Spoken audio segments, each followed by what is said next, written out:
सरस्वती माध्यमिक आणि उच्च माध्यमिक विद्यालया कोडी पुणे 35 प्राध्यापक शेख मुमताज. मित्रांनो, आपण इयत्ता 12वी अर्थशास्त्र पुस्तकातील प्रकरण क्रमांक 1 चा अभ्यास करत होतो. मागच्या पहिल्या भागामध्ये आपण या ठिकाणी सूक्ष्मलक्षी अर्थशास्त्र आणि समग्रलक्षी अर्थशास्त्र म्हणजे स्थूल अर्थशास्त्र याचा परिचय हे प्रकरण क्रमांक 1 पाहत होतो. आता याच्यानंतर आपण सूक्ष्मलक्षी अर्थशास्त्राची व्याख्या, वैशिष्ट्ये, महत्त्व हा भाग पाहिलेला आहे. आता दुसऱ्या भागामध्ये मी घेऊन आलेले आहे समग्रलक्षी अर्थशास्त्र म्हणजे स्थूल अर्थशास्त्र म्हणजे काय आणि या स्थूल अर्थशास्त्राचा अर्थ, वैशिष्ट्ये आणि महत्त्व आपण पाहणार आहोत. सर्वप्रथम सुरुवातीला आपण पाहूया स्थूल अर्थशास्त्राचा अर्थ म्हणजे नक्की स्थूल अर्थशास्त्र म्हणजे समग्रलक्षी अर्थशास्त्र कशाला म्हणतात. आता सर्वसाधारणपणे जर पाहिलं तर स्थूल अर्थशास्त्र म्हणजे संपूर्ण अर्थव्यवस्थेचे विश्लेषण करणे. संपूर्ण अर्थव्यवस्थेचे विश्लेषण करणारी अर्थशास्त्राची एक शाखा म्हणजे स्थूल अर्थशास्त्र. हा सर्वसामान्यपणे स्थूल अर्थशास्त्राचा अर्थ आहे किंवा व्याख्या आहे.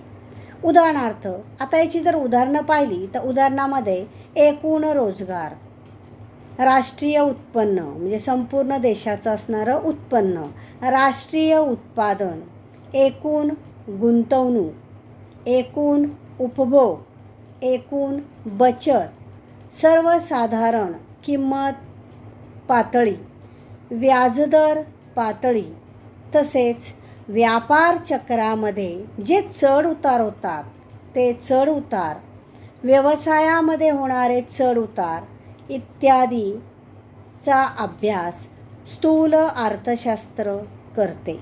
म्हणजेच हे सर्व समग्र घटक आहे एकूणांचा. यापूर्वी आपण पाहिलं सूक्ष्म अर्थशास्त्र. सूक्ष्म म्हणजे काय? एका घटकाचा अभ्यास करणे म्हणजे या ठिकाणी एका घटकाचा सूक्ष्म पद्धतीने अभ्यास करणे, वैयक्तिक घटकाचा.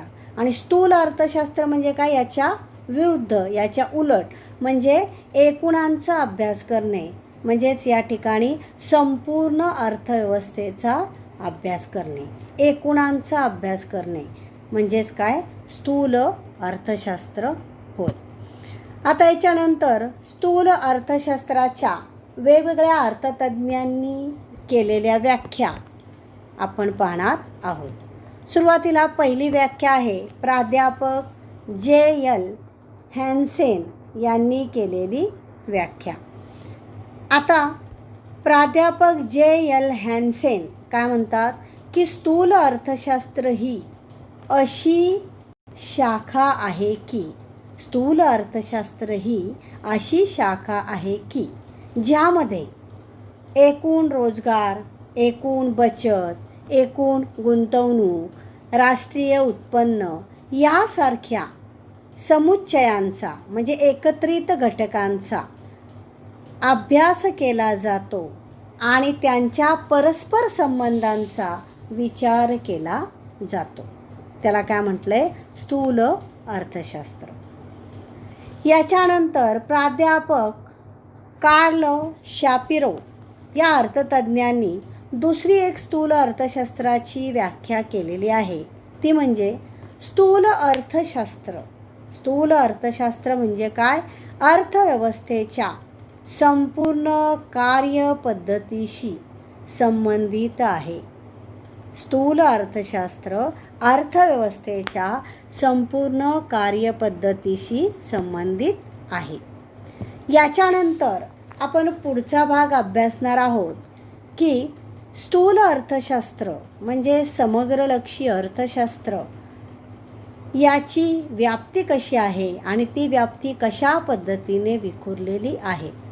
आता समोर या ठिकाणी आपण एक तक्ता तयार केलेला आहे की स्थूल अर्थशास्त्राची व्याप्ती. तर स्थूल अर्थशास्त्राची व्याप्ती आपल्याला इथं दिसते की 4 भागामध्ये विभागलेली आहे. पहिला आहे उत्पन्न व रोजगार सिद्धांत. त्या उत्पन्न आणि रोजगार सिद्धांतामध्ये दोन भाग आहेत. उपभोग फलनाचा एक सिद्धांत आणि दुसरा सिद्धांत गुंतवणूक सिद्धांत. त्या दोन्हीच्या संबंधित जर आपण पाहिलं तर हे उपभोग फलनाचा सिद्धांत आणि गुंतवणूक सिद्धांत हे व्यापार चक्राचे सिद्धांत आहेत. हा जरा पहिला भाग. दुसरा भाग आहे सर्वसाधारण किंमत सिद्धांत व भाववाढ. नंतर तिसरा भाग आहे आर्थिक वृद्धी आणि त्या ठिकाणी आर्थिक वृद्धी व विकासाचे सिद्धांत. त्याच्यानंतर विभाजनाचा समग्रलक्षी सिद्धांत चौथा भाग आहे. आता याच्यानंतर 4 भागामध्ये आपल्याला स्थूल अर्थशास्त्राची व्याप्ती पाहायची आहे.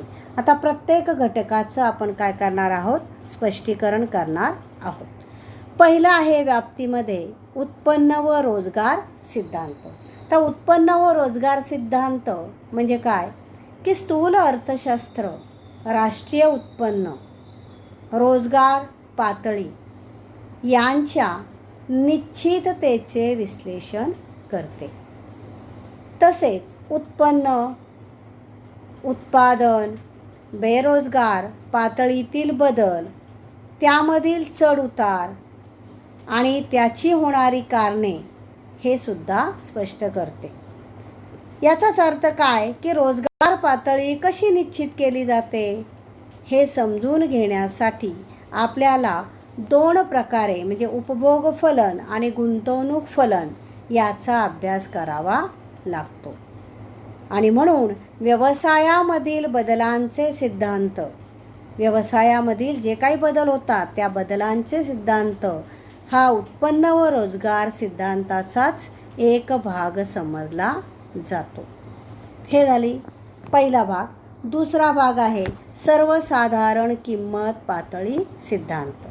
सर्वसाधारण किंमत पातळी सिद्धांत म्हणजे स्थूल अर्थशास्त्र सर्वसाधारण किंमत पातळी निश्चित करते आणि त्यामध्ये होणारे चढ उतार जे आहेत त्या चढ उतारांची जी कारणे आहेत त्याची सुद्धा माहिती स्पष्ट करते.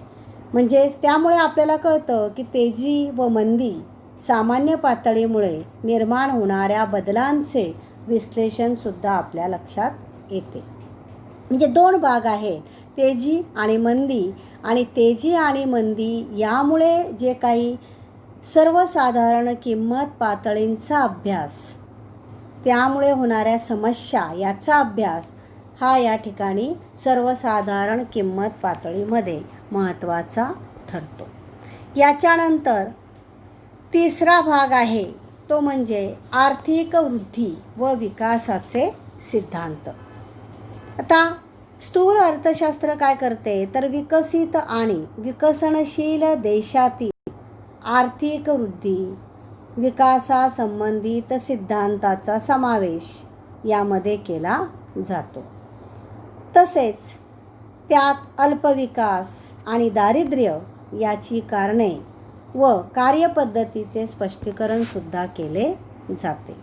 तसेच आर्थिक वृद्धी व विकासाचा वेग कसा वाढविला जातो, आर्थिक वृद्धी व विकासाचा वेग कसा वाढवायचा याची व्यूहरचना या ठिकाणी आपल्या लक्षात येते. त्याच्यानंतर चौथा भाग आहे विभाजनाचा समग्रलक्षी सिद्धांत.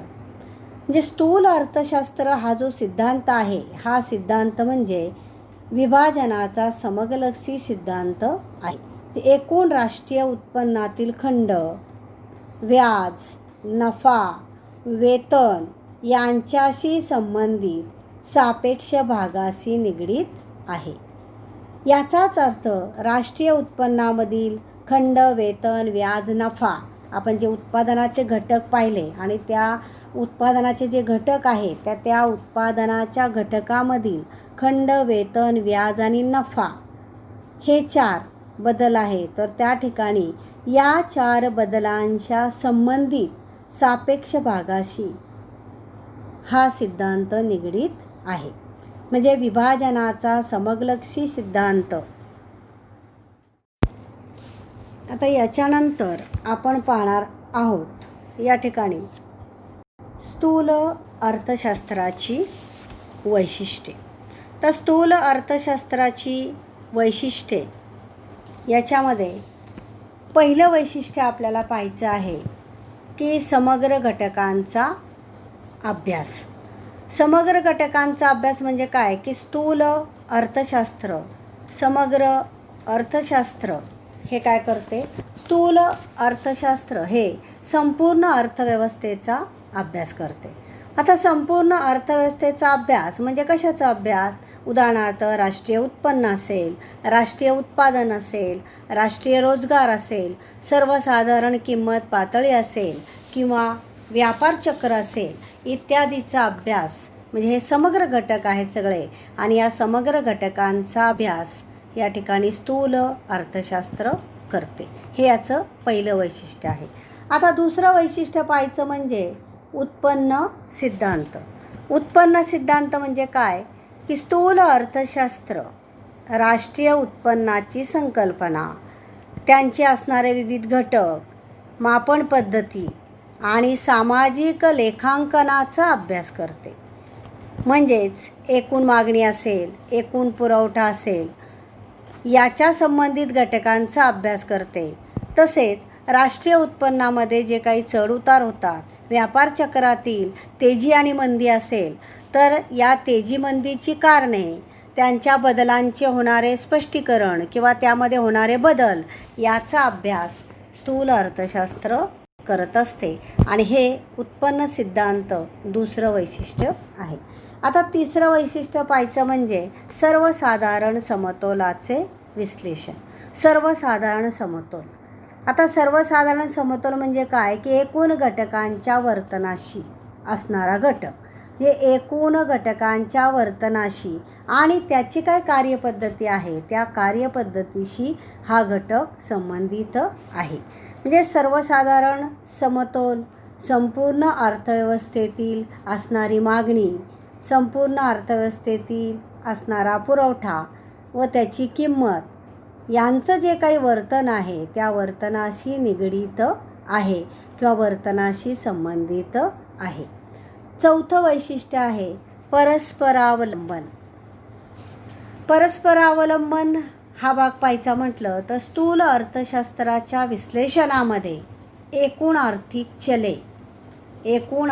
चले याचा विचार केला जातो. आता ही एकूण आर्थिक चले कोणती, उदाहरणार्थ उत्पन्न असेल, उत्पादन असेल, याच्या अगोदर आपण पाहिले रोजगार असेल, गुंतवणूक असेल, तर या सर्व जे घटक आहेत या घटकांच्या किंमत पातळी यासारख्या आर्थिक चलांचे परस्परावलंबन, एकमेकांशी असणारे संबंध लक्षात घेतले जातात. उदाहरणार्थ, आता उदाहरण पाहायचं म्हणजे उदाहरणार्थ गुंतवणूक पातळीत होणाऱ्या बदलांचा अंतिम परिणाम, उत्पन्न असेल, एकूण उत्पादन असेल, रोजगार असेल आणि शेवटी आर्थिक वृद्धीच्या पातळीवर याचा अभ्यास केला जातो.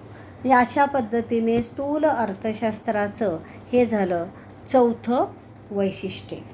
म्हणजे स्थूल अर्थशास्त्राच्या वैशिष्ट्यामध्ये आता आपल्याला पाचवं वैशिष्ट्य पाहायचं आहे राशी पद्धत. आता सूक्ष्म अर्थशास्त्रामध्ये आपण पाहिलं की विभाजन पद्धत. विभाजन म्हणजे विभाग पडणे. राशी पद्धती म्हणजे काय की एकत्र असणारा ढीग आणि विभाजन म्हणजे छोटासा भाग. तर राशी पद्धत म्हणजे ढीग. समजा धान्याचा ढीग लागलेला आहे त्याला आपण काय म्हणतो, अरे धान्याची रास लागलेली आहे, म्हणजेच राशी पद्धत. म्हणजे राशी पद्धतीमध्ये एका घटकाचा अभ्यास केला जात नाही. पुन्हा एकदा लक्षात घ्या, राशी पद्धती म्हणजे काय, एका घटकाचा अभ्यास करायचा नाही तर आपल्याला काय करायचं आहे, संपूर्ण अर्थव्यवस्थेचा अभ्यास करायचा आहे. म्हणजे संपूर्ण अर्थव्यवस्थेचा अभ्यास करणे म्हणजेच राशी पद्धती. आता प्राध्यापक बोल्डिंग यांनी इथं आपली कन्सेप्ट मांडलेले आहेत. ते काय म्हणतात की जंगल म्हणजे संपूर्ण झाडांचा समुच्चय असतो. एखादं आपण जंगल पाहिलं तर जंगल म्हणजे काय की तिथं अनेक झाडे असतात आणि अनेक झाडांचं मिळून ते जंगल तयार होते. परंतु एका विशिष्ट झाडाची गुणवैशिष्ट्ये त्यामध्ये दिसून येत नाहीत. म्हणजे या ठिकाणी सूक्ष्म अर्थशास्त्र म्हणजे काय, जंगलातील एकाच झाडाचा अभ्यास करणे. आणि स्थूल अर्थशास्त्र म्हणजे काय की या ठिकाणी संपूर्ण जंगलाचा म्हणजे जंगलामध्ये असणारी अनेक झाडे जे आहेत त्या अनेक झाडांचा अभ्यास करणे म्हणजे या ठिकाणी काय, समग्रलक्षी अर्थशास्त्र.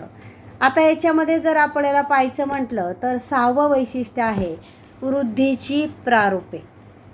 वृद्धीची प्रारूपे म्हणजे या ठिकाणी आर्थिक वृद्धी असेल, आर्थिक वृद्धीवर अवलंबून असणारा आर्थिक विकास असेल.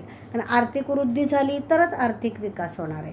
आणि म्हणून या ठिकाणी आर्थिक वृद्धी आणि आर्थिक विकास या विविध घटकांचा सहभाग कसा आहे याचा अभ्यास केला जातो.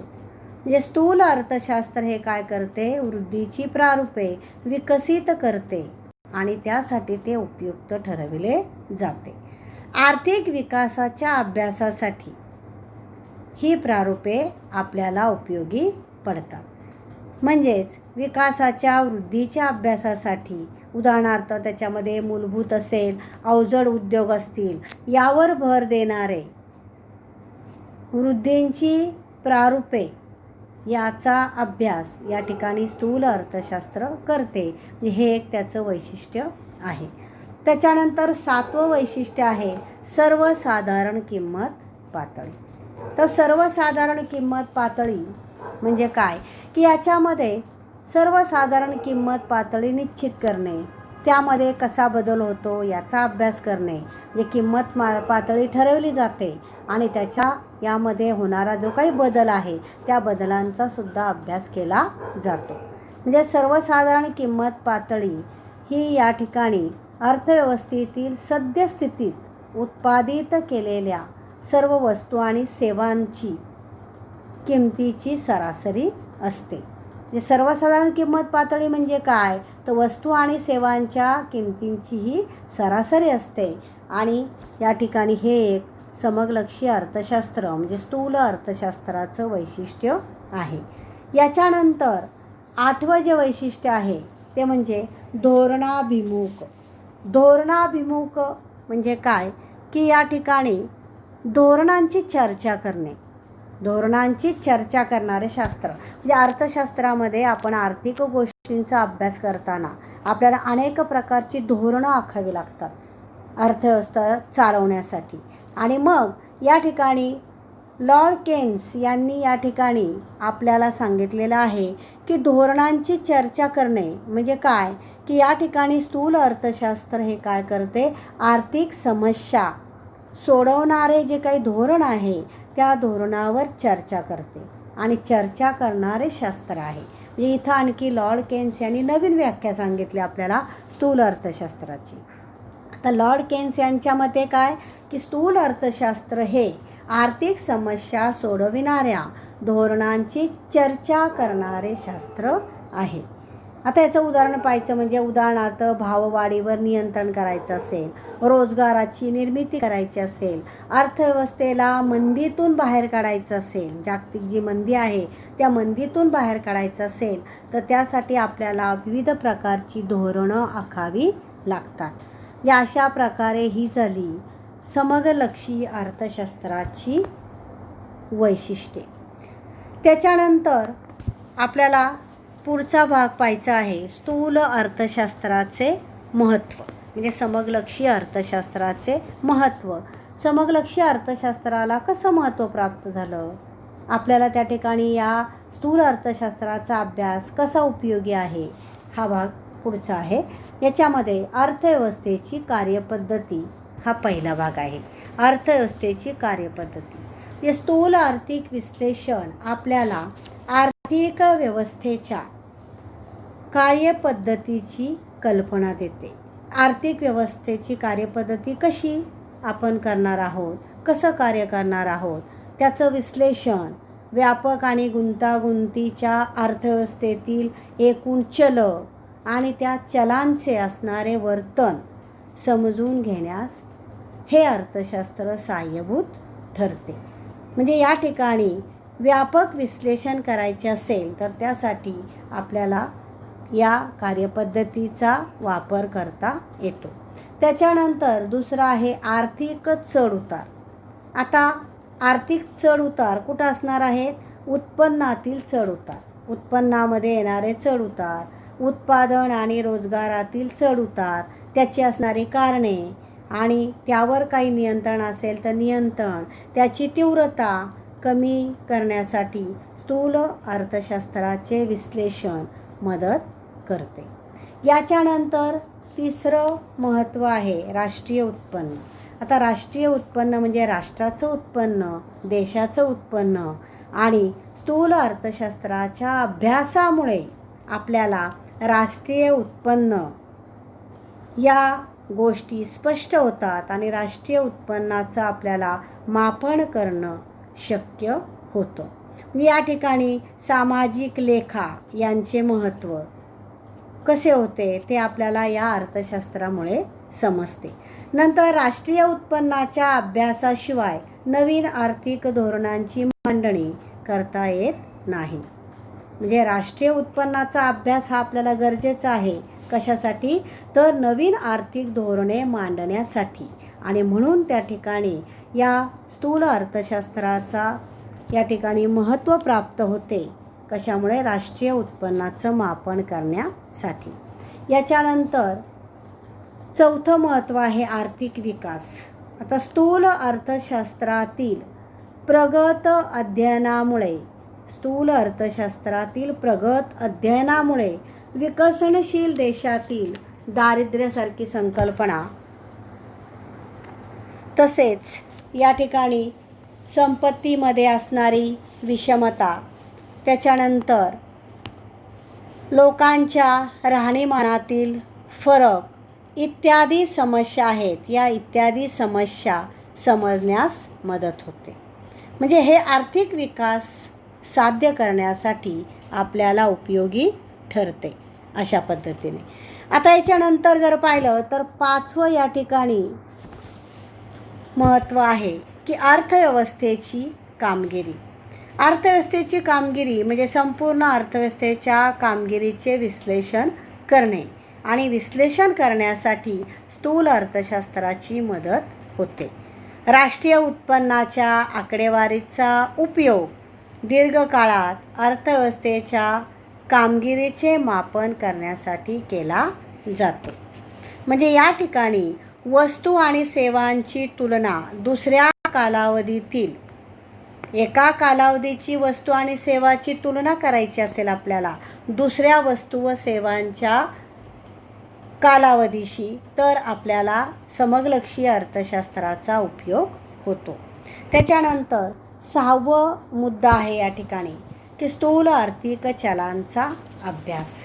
आता स्थूल आर्थिक चलं म्हणजे कुठली? की अर्थव्यवस्थेचे कार्य समजून घेण्यासाठी आपल्याला स्थूल आर्थिक चलांचा अभ्यास करणे गरजेचे असते. आधी आपल्याला स्थूल आर्थिक चलांचा अभ्यास करावा लागतो.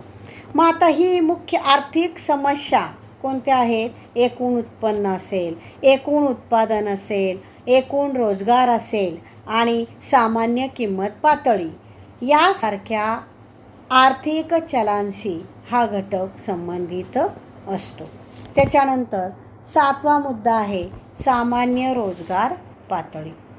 आता सामान्य रोजगार पातळी म्हणजे रोजगाराची सर्वसाधारण पातळी कशी असते, उत्पादनाचे विश्लेषण कसे करायचे, तर या ठिकाणी सर्वसाधारण पातळी आणि उत्पादनाचे विश्लेषण करण्यास या ठिकाणी हे अर्थशास्त्र उपयुक्त ठरते. म्हणजे अशा प्रकारे आपण स्थूल अर्थशास्त्र आणि स्थूल अर्थशास्त्राची व्याख्या कशी आहे की समग्र घटकांचा अभ्यास करणे किंवा एकूणांचा अभ्यास करणे, सर्वसाधारण व्याख्या आपण पाहिली. त्याच्यानंतर स्थूल अर्थशास्त्राची व्याप्ती, स्थूल अर्थशास्त्राची वैशिष्ट्ये आणि स्थूल अर्थशास्त्राचे महत्त्व. तर इथपर्यंत आपण या पहिल्या प्रकरणातील दुसरा टप्पा स्थूल किंवा समग्र अर्थशास्त्र आपण पाहिलेला आहे.